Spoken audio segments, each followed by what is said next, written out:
What's up, everybody? Welcome back to Taste Like Music. Jason and Joe here. Album of the week, where we review records submitted to us by our patrons over on Patreon. Today, we are talking about the record True Love Cast Out All Evil from 2010, Roky Erickson and Will Sheff / Okkervil River.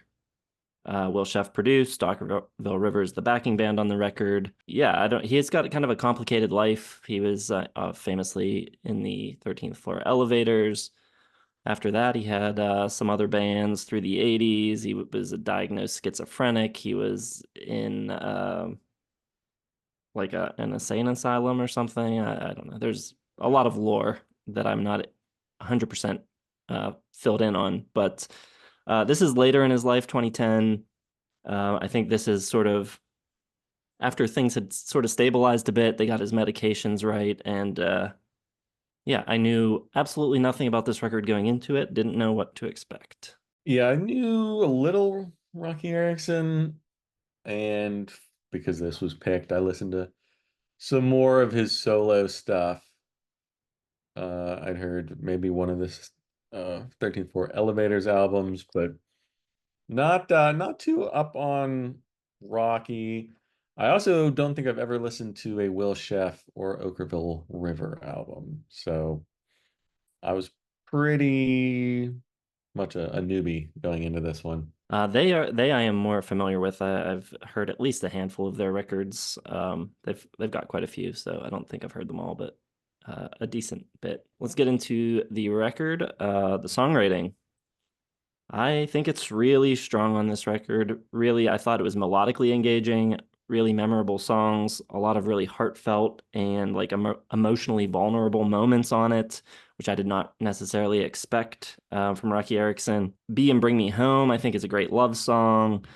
I mean, it's kind of unclear if it's like a romantic love song. And in fact, if you read the lyrics, I think it could actually be like from the perspective of someone singing about him, which is kind of interesting. The pleading on Please Judge, I think, is really powerful. The title track, I think, is beautiful. Forever is a great song.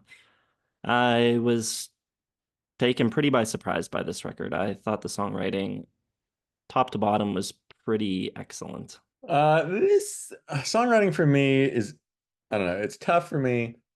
I listened to the other older Rocky Erickson albums, and the thing I was most struck with is his tendency just to repeat the title of the song just ad nauseum, especially in his older songs.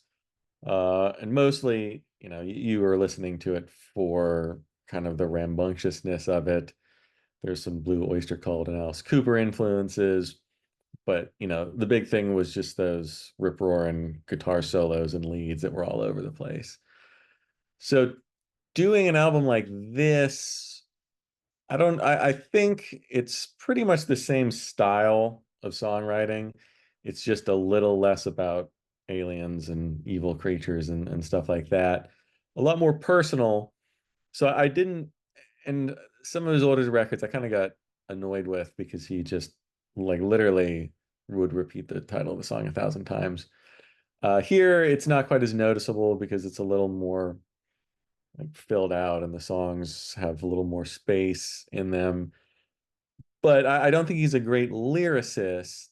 So songwriting wise, I don't know. I miss the guitar.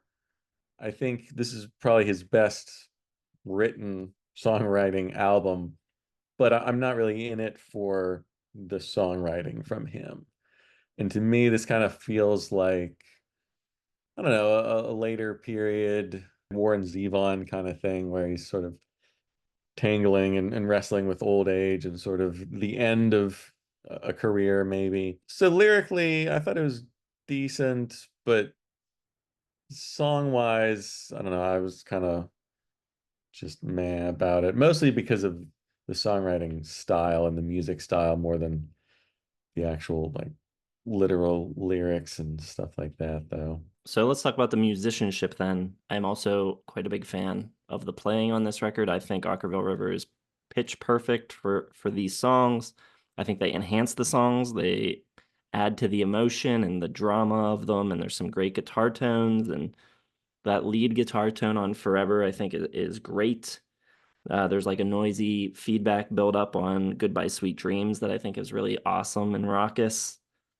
I just think they suit the songs really well. They make them better.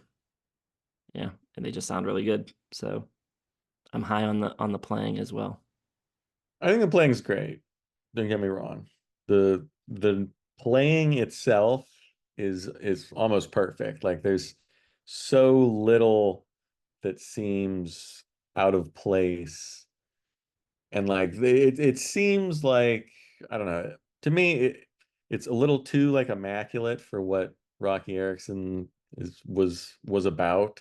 Like everything is just like so pitch perfect, and it's got like that big indie sort of mid-American plains type of feel with a lot of reverb, and everything's just kind of like echoing and beautiful and there's a bunch of keys. There's piano, mellotron, and Hammond organ, and there's some nice pedal steel, and all the acoustic guitars sound perfect, and all the leads sound perfect, and the bass is just right. But it feels a little, I don't know, too much, like too overdone to me, like too perfect. Like I want a little more mess, a little more garage. And I don't know, it feels like an I don't know what Okkervil River sounds like, but to me sounds like exactly how they would sound, just with Roky Erickson singing.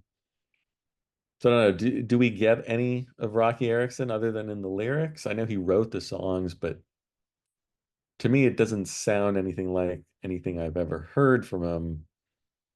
So I don't know. I probably should have listened to some Okkervil River stuff to see what they sound like. Yeah, I don't know. It just sounds a little too perfect. It sounds good. And I don't know. I just don't love that sound, I guess, when it's like this. I don't know. All right. Well, the production sounds like you're heading for a three. It's gonna be my guess. Maybe 3.5. Production, I think it goes hand in hand with the musicianship. I think it's production that mostly stays out of the way. The songs and the players do all the work here for the most part, but it sounds great. Captures a good live performance feel. Captures the emotion of the songs. I think the captures the vocal performances really well. Yeah, I think it sounds excellent. So production is solid from Will Sheff. Yeah, no, I mean, there's absolutely nothing wrong with production if this is what the sound you're going for. Like everything's perfect. Like every little touch, every little flourish. The backing vocals on True Love Cast Out All Evil, all the use of keys and organs and everything. Everything just sounds super lush, super big. I think it hides a little bit of his archaic songwriting style, his sort of primitive 60s type of just repeat choruses and repeat titles and stuff like that. So it definitely fills everything out. But like the musicianship, it just everything sounds a little too perfect for me. I get a little bored when everything just sounds this nice. And in this style. Like it's just I think it's this style that I just don't love and never has, and it's why I don't really relate to music in the 2010s and late 2000s. All right, best and worst tracks. Best for me, I've got Goodbye Sweet Dreams, Forever, and Think of as one. And for worst, I've got the old like demos from when he was in the hospital that they just kind of added to the kind of lo-fi album opener, devotional number one, and then later in the record you get God is Everywhere. Yeah, they just sound bad. I get that they're kind of like setting up story kind of and like framing his life in a certain way. But they're just not that pleasant to listen to. Everything else, though, all of the proper studio stuff, I think is great. Best song for me, maybe Bring Back the Past. I don't think anything's, you know, other than the two that you mentioned, Devotional Number One and God is Everywhere, which were my two worst songs. Everything else kind of just feels and sounds the same to me. But, it's all good. But I don't know if I really noticed anything that was like, wow, blew me away. So, what are you giving it? I don't know. It's probably a 3.5. I think it's good.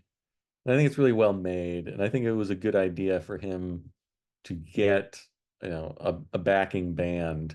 I don't know if I would have picked somebody like Okkervil River, at least not this sound, because it just doesn't, it clashes with everything that you know about, Roky Erickson. But I think it's well done, and yeah, I mean, it's a 3.5. I wouldn't go back to it really, but I enjoyed it at least to a certain degree when listening to it.